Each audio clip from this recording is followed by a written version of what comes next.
बरेली के Bithri block ward number 59 से जिला पंचायत सदस्य के उम्मीदवार अब्दुल कयूम अली खान ने बताया कि वह पहले भी चुनाव लड़ चुके हैं और 20 सालों से राजनीति में कार्यरत हैं। उन्होंने कहा कि वे समाज के लिए और समाज सेवा के हर कार्यों के लिए हमेशा तत्पर रहते हैं। उन्होंने कहा कि जनता उन्हें मौका देती है तो उनका सर्वप्रथम कार्य शिक्षा को बढ़ावा देना होगा। उन्होंने अपने क्षेत्र व देशवासियों को नए साल की हार्दिक शुभकामनाएं दी। मेरा नाम अब्दुल कयूम खान, मैं वार्ड नंबर 59 से जिला पंचायत सदस्य हेतु प्रत्याशी हूँ। आप जो ये चुनाव पहली बार लड़ रहे हैं या पहले भी चुनाव लड़ने की कोशिश की है आपने? कैसा राजनीतिक करियर रहा है? मैं 2005 में इत्यादि मिल्लत कौंसिल से चुनाव लड़ चुका हूँ जिला पंचायत का, और उस वक्त ये वार्ड बहुत बड़ा भी था और इत्यादि मिल्लत कौंसिल का कोई ख़ास वजूद नहीं था। उसके बावजूद भी मैंने अच्छे वोट लेकर तीसरे नंबर पर रहा था। उसके बाद 2010 में बैकवर्ड शीट हुई, जिसकी वजह से मैं चुनाव नहीं लड़ पाया। 2015 में मेरी अपनी कुछ मजबूरियां थी जो मैं नहीं लड़ पाया। अब मैं 2020 के चुनाव में फिर चुनाव क्षेत्र में हूँ और इंशाअल्लाह ताला ये चुनाव जीतूंगा।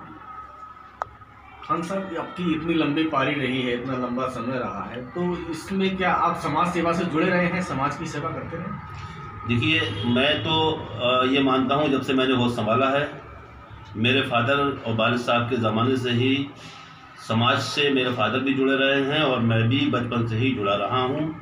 जहाँ जहाँ समाज के मफाद और समाज के फ़ायदे की बात होती है, मैं वहाँ खड़ा दिखाई देता हूँ, बगैर किसी लालच में और बगैर किसी खुदगर्जी के। हमेशा पब्लिक के साथ रहा। खान साहब, आप अपने जो आपका राजनीतिक करियर रहा है, जो समाज सेवा का आपका टाइम टेबल है, उसमें कुछ ऐसी क्या खास आपने समाज सेवा का कार्य किया है जो लोगों को याद रहे? देखिए, मैंने 2004 में मैं ब्लॉक अध्यक्ष रहा हूँ इत्यादि मिल्लत कौंसिल का। उसमें सबसे बड़ा एक काम हमारा ये रहा है उस दौर का कि हमारे यहाँ बिल्कुल गांव के किनारे पर पुलिस चेकिंग होती थी और पुलिस बहुत परेशान करती थी। किसी बच्चे को मिठाई के लिए घर वाले भेजते थे तो पुलिस 100-200 रुपये लेके, है ना, और उसकी गाड़ी छोड़ती थी। कुछ दलाल टाइप के लोग भी बैठे रहते वहाँ पर। तो मैंने वो चेकिंग बंद कराई और दरोगा के खिलाफ कार्रवाई की और उसके बाद वो चेकिंग बंद हुई।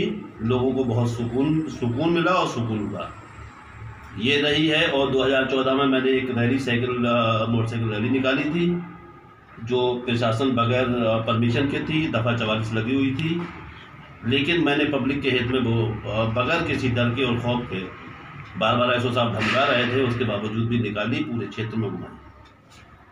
अच्छा, ये लॉकडाउन जो अभी काफ़ी समय तक रहा है, इस लॉकडाउन में काफ़ी लोग ऐसे हैं जो काफ़ी परेशानी की स्थिति में आ चुके थे। उस दौर में आपने कोई मतलब ऐसा क्या कार्य किया लोगों के लिए? देखिए, ये सब वो अंडरस्टूड बातें हैं।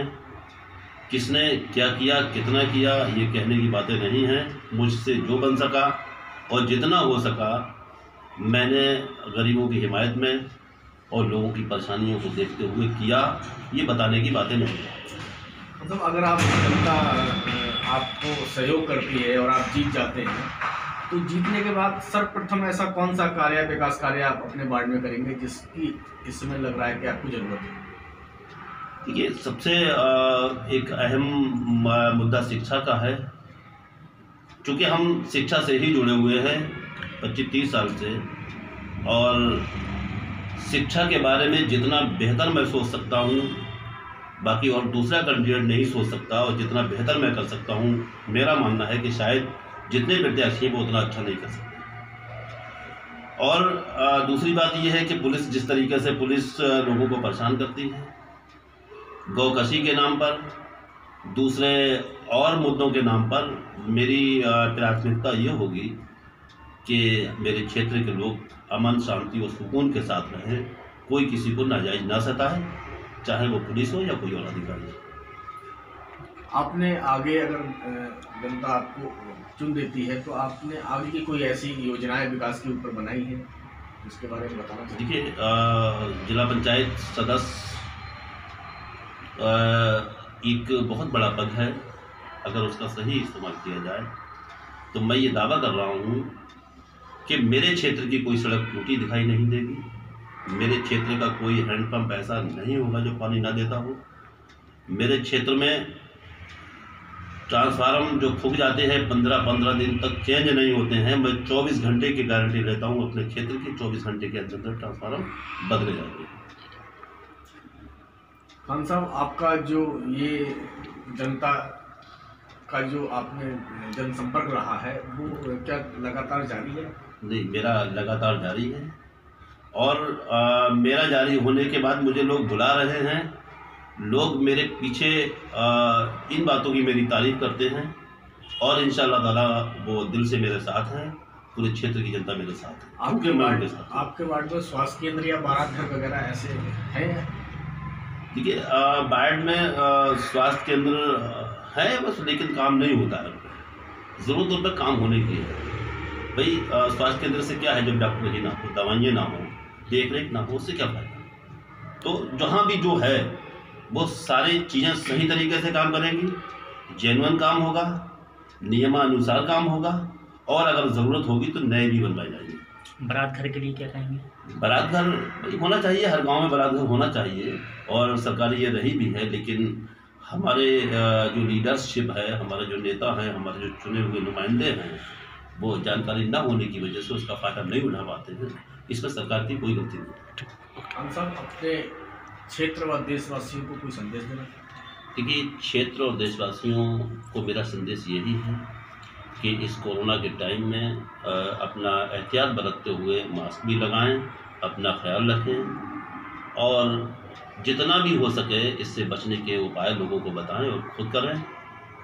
और मैं अपने क्षेत्र की जनता को, बल्कि तमाम उत्तर प्रदेश वासियों को, देशवासियों को नए साल की मुबारकबाद पेश कर रहा हूँ और मुबारकबाद देता हूँ कि जो आने वाली 2021 हो वो 20 की तरह ना गुजरे और सभी लोग हंसी खुशी से रहें और एक दूसरे से प्रेम मोहब्बत करें और नफ़रतों की सियासत से दूर रहें। यही मेरा संदेश है। जय हिंद, जय भारत।